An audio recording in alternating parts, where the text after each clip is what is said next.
Oke, baik. Kita lihat yang pertama dari kitab Bonang. Ini salah satu contoh bagaimana dialog antara Saiful Rijal dengan Syekh Bari. Itu Jawanya ada. Saya bacakan sebentar, tapi nanti belakangan tidak saya baca biar tidak menghabiskan waktu. Mongko matur Rijal, ya guru amba, kadipun endi ma'rifat tigang prakara punika? Kadi kang kocap ing sastra, ma'rifatu dzatillah, ma'rifatu sifatillah, ma'rifatu af'alillah. Kadipun endi sang siptane katiga punika? Jadi Saiful Rijal bertanya, wahai guru hamba, bagaimanakah makrifat mengenai tiga perkara itu?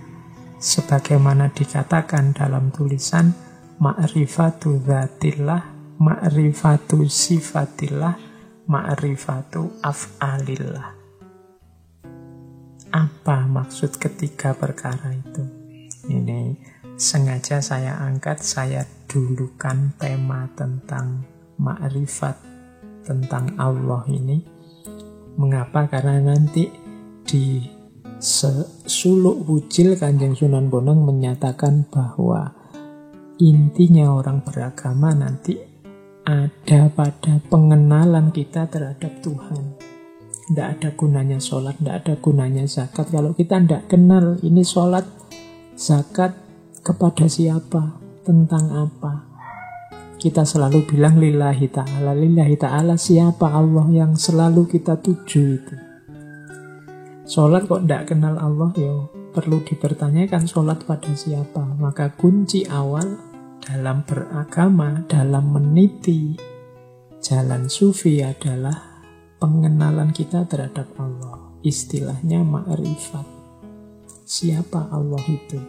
Dan kalau menurut kitab Bonang ada 3 konsep ma'rifat seperti yang ditanyakan oleh Rijal, yaitu ma'rifatu dzatillah, yang kedua ma'rifatu sifatillah, dan yang ketiga ma'rifatu af'alillah.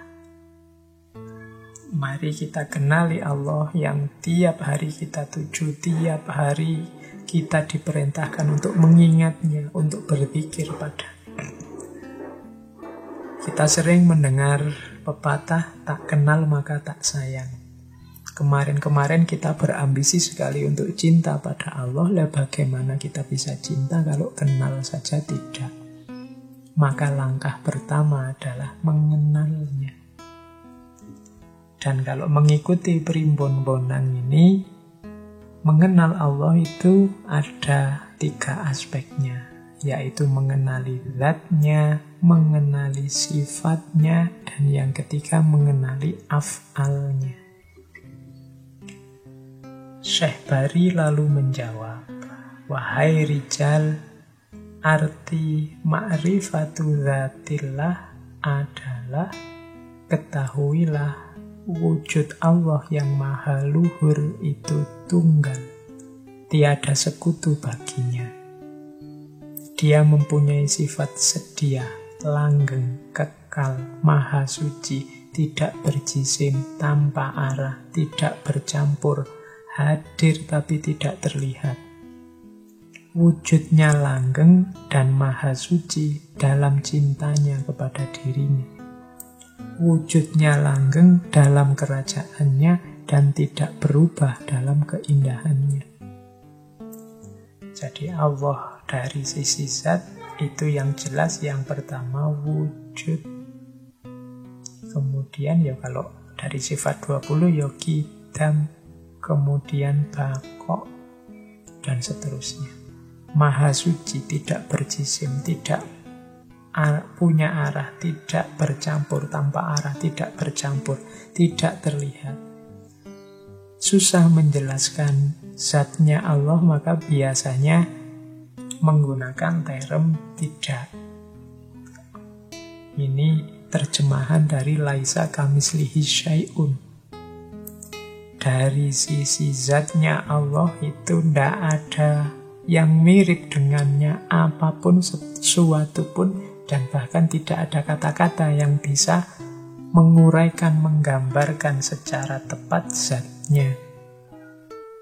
Cukup kita imani saja bahwa ada yang maha wujud, maha suci, maha langgeng, yang kita sebut Allah.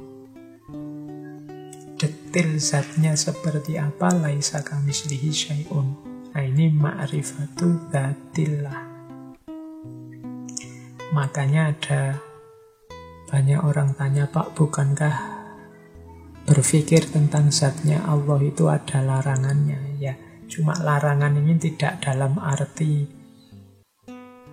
pikiran kita pasti sesat kalau berpikir tentang zatnya, tapi pikiran kita tidak akan mampu menjangkaunya. Tidak perlu terlalu capek memikirkan zatnya Allah daripada habis tenaga, habis waktu. Imani saja Allah di level zatnya. Karena ini bukan sesuatu yang bisa dijelaskan. Oke, terus ini nanti panjang diskusinya kalau saya lanjutkan. Kita ke definisi kedua, ma'rifatu sifatillah. Ma'rifatu sifatillah itu mengetahui, adapun ma'rifatu sifatillah berarti ketahuilah bahwa Allah itu mempunyai sifat hayyun, yaitu hidup abadi, tanpa nyawa, mengetahui, tanpa akal, berkuasa, tanpa anggota, melihat, tanpa mata, mendengar, tanpa telinga, berkehendak tanpa angan-angan, berkata tanpa bibir atau suara. Jadi, kalau yang zat tadi lebih mudah dijelaskan dengan yang tidak. Kalau yang sifat, ini bisa dijelaskan. Allah itu sami, sama, basar, kalam, dan seterusnya, hayyun, dan seterusnya. Itu sifat-sifat Allah di level sifat. Kalau ini bisa dijelaskan, tidak harus ditidakkan.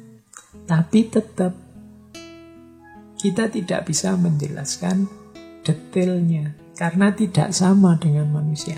Allah itu melihat, tapi tidak sama dengan melihat kita. Karena Allah tidak punya mata yang seperti manusia ini. Maka melihat tanpa mata. Allah mendengar. Wong di antara sifatnya Allah itu sama.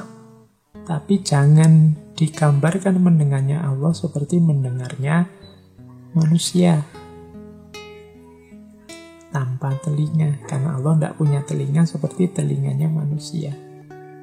Tidak bisa digambarkan seperti itu. Maka di level ma'rifatu sifatillah, Allah bisa kita jelaskan sifatnya, tidak lagi dalam bentuk negatif, dalam bentuk positif juga bisa.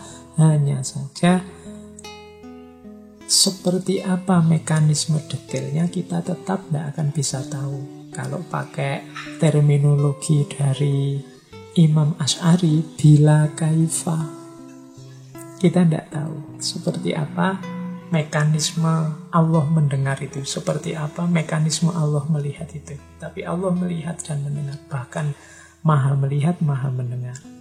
Nah, ini level 2, ma'rifatu sifatillah. Nah, yang ketiga, ma'rifatu af'alillah. Ma'rifatu af'alillah, adapun ma'rifatul af'al berarti ketahuilah sifat perbuatan Tuhan. Dia berbuat tanpa ada yang memerintah, memberi tanpa menggunakan tangan, dan mematikan tanpa menggunakan keris. Ini ilustrasi dari Kanjeng Sunan Bonang. Af'al itu perbuatan. Semua yang terjadi, semua yang berjalan di alam semesta ini hakikatnya adalah af'alnya Allah. Kita menyebutnya simpel terus dengan kata-kata takdir. Tapi Tapi tetap seperti tadi, af'alnya Allah itu tidak menggunakan alat sebagaimana kalau manusia bertindak. Allah kalau menakdir sesuatu, memutus sesuatu, kalau bahasanya Al-Quran, ya kun fayakun. Kehendaknya Allah, itulah yang jalan. Jadi yang terjadi apa, itu sebenarnya kehendak dan perintahnya Allah. Beda dengan manusia. Kalau manusia butuh sarana, butuh perantara. Jadi itulah Allah yang kita sembah. Itulah arti ma'rifat terhadap 3 perkara tadi. Ma'rifatul dzatillah, di level zatnya memang susah dijelaskan, lebih mudah dengan model negasi, ditidakkan. Ada ma'rifatul sifatillah, sudah bisa dijelaskan secara positif, tapi bila kaifah, detailnya seperti apa, kita masih tidak mampu.